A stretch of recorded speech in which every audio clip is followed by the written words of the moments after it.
16 నెలలు ఎందుకు జైల్లో ఉన్నారు? అది కూడా తానేనా? జైల్లో ఉన్నారు అంటే మీరు ఒకటి గుర్తుంచుకోండి సార్. తానేనా? అది కూడా తా గురించి జైల్లో ఉన్నారంటే 54 రోజులు చంద్రబాబు నాయుడు గారు జైల్లో ఉన్నారు. జైల్లో ఉన్నారంటే దేనికైనా బెయిల్ అనేది గౌరవ న్యాయస్థానాలు ఇవ్వాలి. ఈ కేసు ప్రూవ్ అయిందని జైల్లో లేడు కదా ఆయన.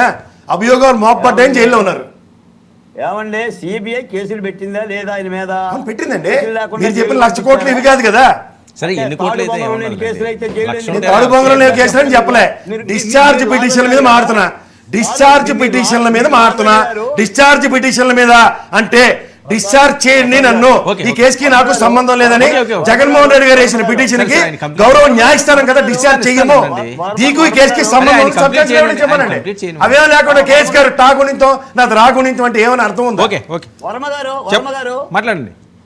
వర్మ గారు, నేను బిఎస్సి బిఎల్, నేను కూడా అడ్వకేట్ నే. క్రాస్ డిస్కషన్ చేస్తే